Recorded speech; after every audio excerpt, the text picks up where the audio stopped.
Alright. Hello, what's up? We're reading more Gakkou Gurashi. This one is called, quite hauntingly, Though I May Burn, and in the last chapter we saw that Risan seemed to be on kind of a sacrificial warpath, doing whatever she can to get to a radio so she can try to contact the Randall Corporation and call off the missile strike on the city. She said, I just don't want everyone else to burn. Although I might burn, I just don't want everyone else to burn. And we'll see how this plays out for her. I'm thinking poorly. Usually these types of sacrifice plays do not get their intended effect in this series. Meanwhile, Yuki, down on the ground, twisted ankle, surrounded by zombies. And we start in flashback. That title, I missed Oniyazu Kakashi. Who's Oniyazu Kakashi? Oh, snap. This isn't how we're supposed to read manga anymore. Dang, for a second it was like the good old days. But, now we're back. I guess I can show this. Though You May Burn to Ash. I've never heard of this series. Okay, sorry. Back to it. Back to censored mode. Yeah, though A may burn, we see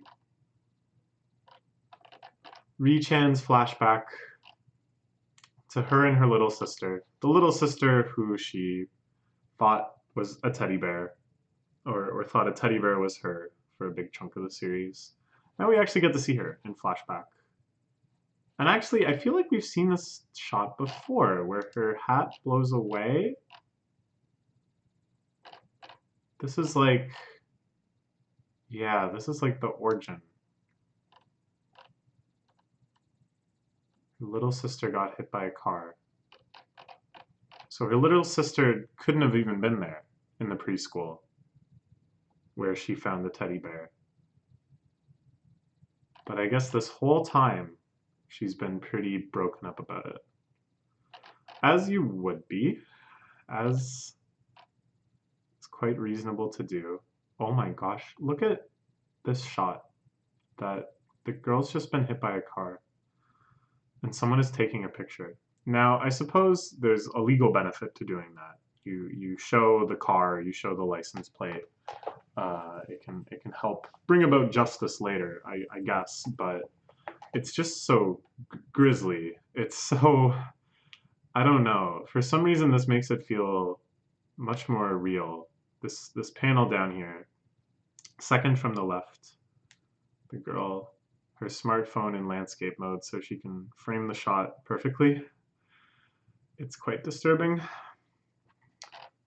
And of course, Ri-chan's shaking fingers, pouring sweat. Too little, too late. So, we return now to her current fight. She's got the broom. She's almost at the infirmary. That seems like a good place to hole up for a bit. And maybe get some supplies. Maybe something better to fight with. Oh, but there is someone in there. Someone not in the normal high school uniform. A child. Definitely a child. So definitely, gosh, who could it be? Like, the little sister of someone coming to visit the high school? Oh, man. See, it's like, this series, zombie stories in general, they can always play this, like, very, not ironic, but a cruel coincidence. You know, you just, I guess it sort of is irony. She's thinking about her beloved little sister, and then she has to smash the zombified version of likely someone's little sister, or a little girl at any rate. There is kind of an ironic component to that. In that moment of deepest fondness and nostalgia and regret and loss, you're forced to fight a twisted abomination of the very object of those nice feelings. It's a zombie series classic, but it's a classic for a reason. It hits hard. So she's kind of stuck here now, it seems. Falling away behind the screen. This is, I think, quite a well done page. I really like this panel where her hand is like reaching around like this, showing that she's kind of falling back off the door. Because it almost looks like another person's hand. It almost looks like a zombie hand reaching in. And I don't know, it just, the whole page has this sort of feeling of like loss of control. Like you can really tell her body is just at its limit. That she's not really capable of much anymore. They're scratching, scraping, pounding at the door. She runs. They manage to get it open. Starts climbing out the window. Oh god, but they're on the second floor, I'm almost certain. No, no, ground floor. Thank god. So now she's out in the open. Oh, man. Double twisted ankle. Oh, that's conveyed way too realistically. It's not over dramatic, right? Like if you've ever twisted your ankle or rolled your ankle or anything like that, it's never a big thing. It's never like some grand flop or spill or whatever. It's just like very slightly, you make one small mistake, but the instant you do, the instant you take that step, you just know. And it's just the worst feeling. Like before the pain is the worst feeling. Because you just know like you might have just screwed up your body really badly for a long time. All because of that one simple motion. And that's why I run on treadmills now. I rolled my ankle really badly when running once, and I was like off my feet for quite a while, and since then, it's just no. Just, I'm so scared. I have to be so careful when I run outside.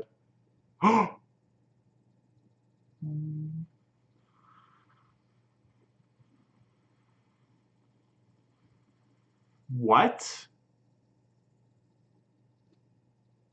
Okay, so she finds a gun. Now, this is just a gun, okay? Let's not freak out. For a second, I thought that the gun that Kurumi-san threw in the dream, in Mikun's dream, was lying here because she threw it out onto the grounds, right? Like, but I don't think that's it. I don't think that's what's going on here. But she finds a gun. Now, the series, they've never held guns before. This has never been a plot point. The Randall people, yes, they've had guns. But the battle crew, the whole thing with that, I don't remember there ever actually being like an actual handgun in play. They had other weapons, sure. A gun. So all I'm saying is that we're not even sure how effective this is against zombies. Right? But the thing it is certainly useful for is putting yourself out of your misery and not allowing yourself to become zombified in the first place. Okay, she's got the gun. Oh, it looks so unnatural to see poor Risen holding a gun. And who's walking up to them?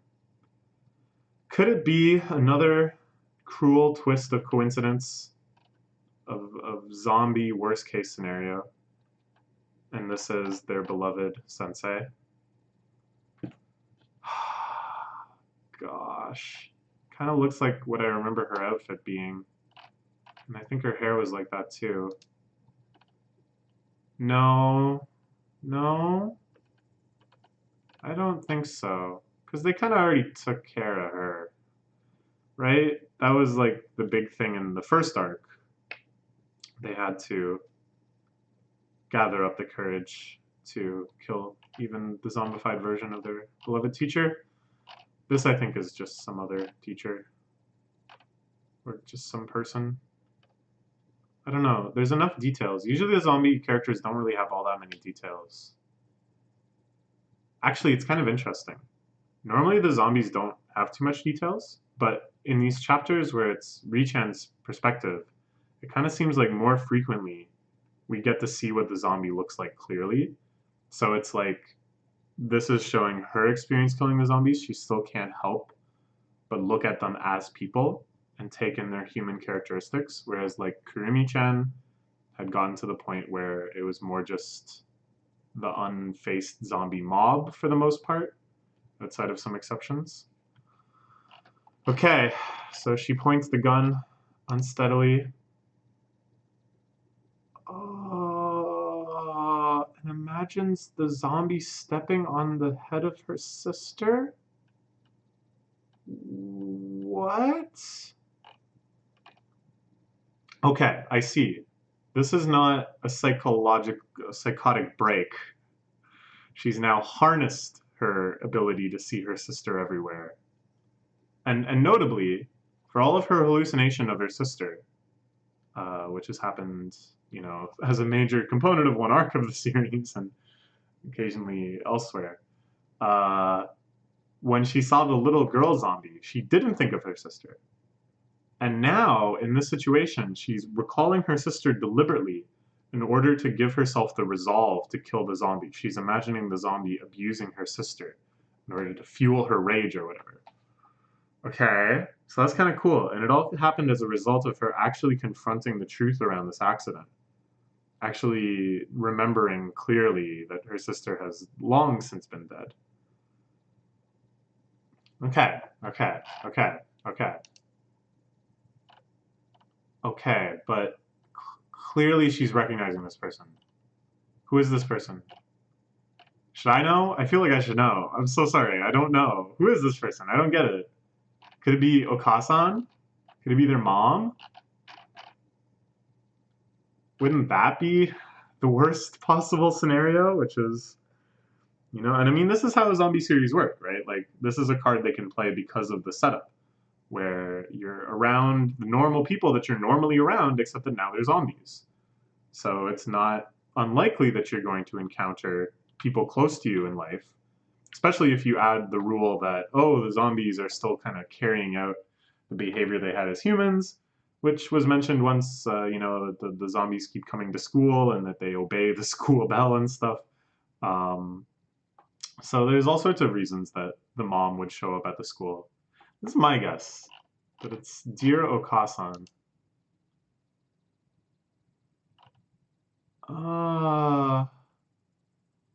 Doesn't matter if I burn. So she doesn't kill this zombie. She manages to get up and run again, even with her ankle twisting like that. Good for her. It doesn't matter if I burn. I let go of her hand. So here she's thinking of her sister, but it mirrors quite closely the dialogue that Mikun had in the last chapter, where she too pictured clearly this moment of Kay and her letting go, that she let go of Kay's hand. That time symbolizing that she's moving on. But here, much more literally, if I hadn't let go of my sister's hand, she wouldn't have been hit by that car, I guess. But yeah, self-sacrifice. In both situations, people trying to make peace with their death, trying to see their death as just and just, you know what I mean? Just correct, just karmic, just the best possible option in the scenario. And just like Mikun, although she doesn't need a hallucination of her friend to do it, Richan sets off. But what the heck is this building? She arrives at, like, this battered up tin can looking thing. Was this supposed to be where the radio was? What's going on here? I like this shot though. Her expression is like so brutal. Like, oh my god, these characters are suffering so much at this point. And I don't really know what we're supposed to make of this, right? So just this like kind of reverse shot of her staring so exhausted at this, and then we're just supposed to figure out like, what is this? Is this good? I don't know. It has a heaviness to it. I kind of like that. You just run up and then you're like, oh, what? If this body will burn away. Oh, it's the helicopter. Oh, of course. Okay.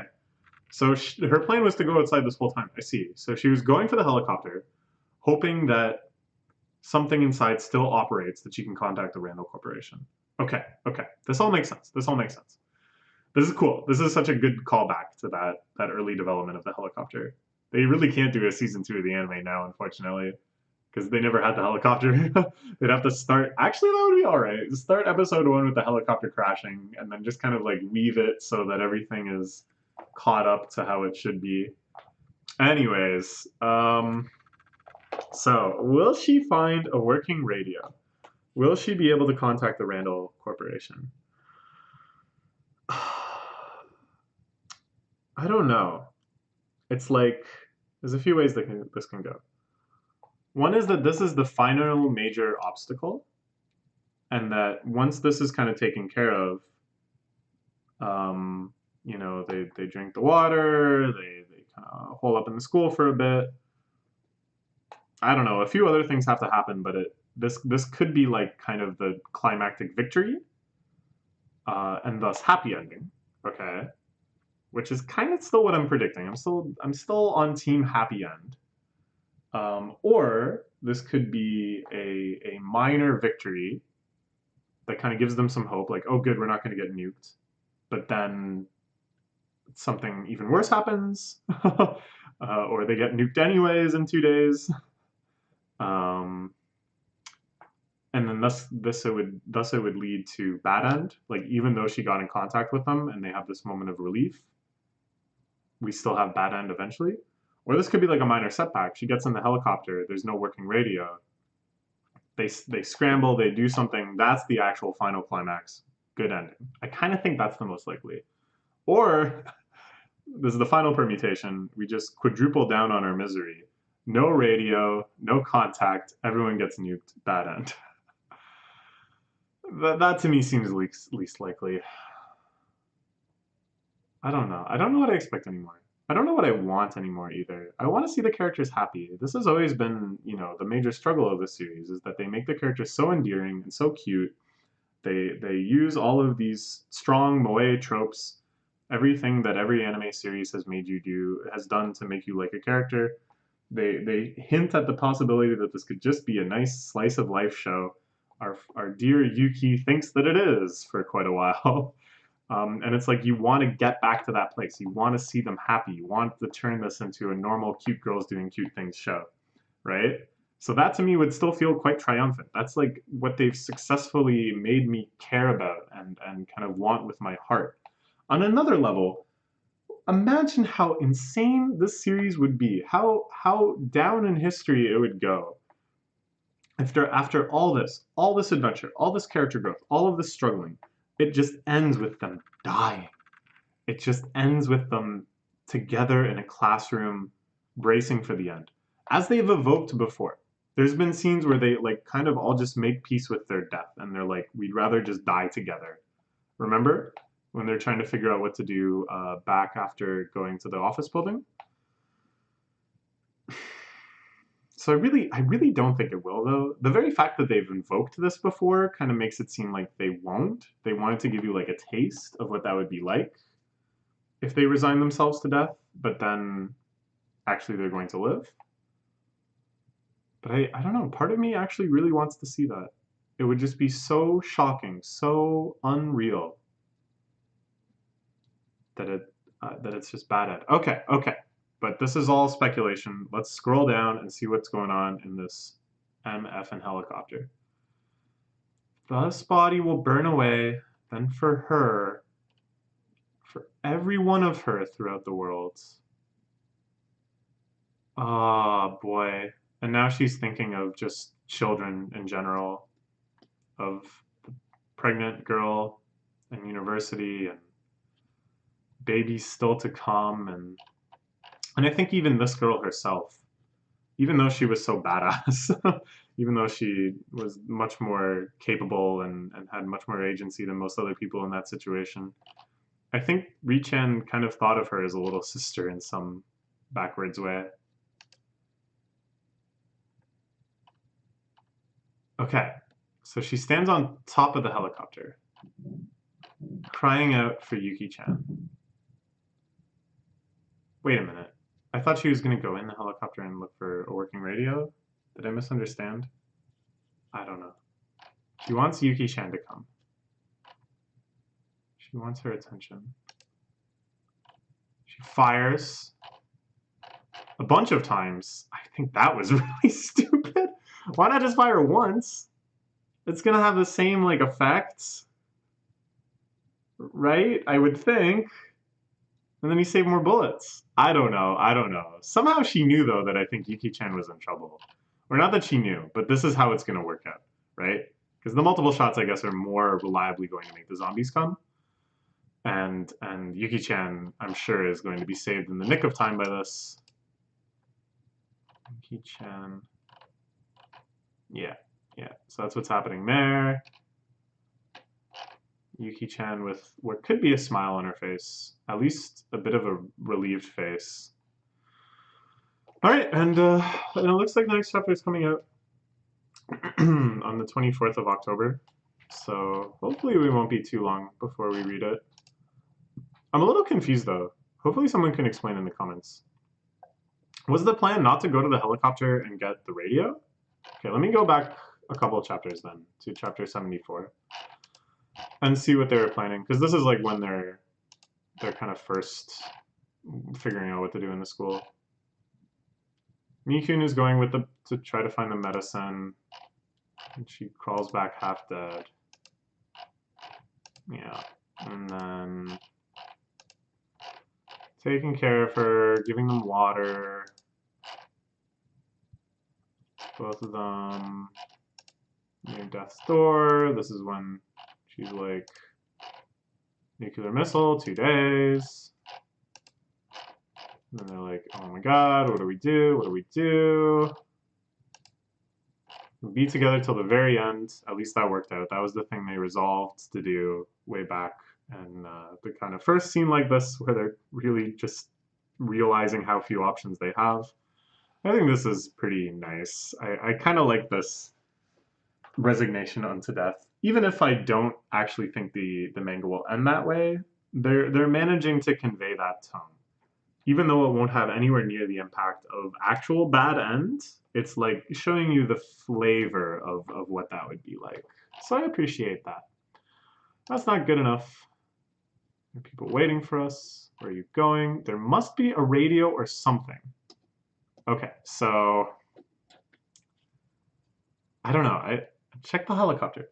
Who knows? It looks pretty bad, but you know, they have like black box type things. Maybe the radio is one of those things that they go really far out of their way to preserve because of emergency situations just like this. I could see something like that.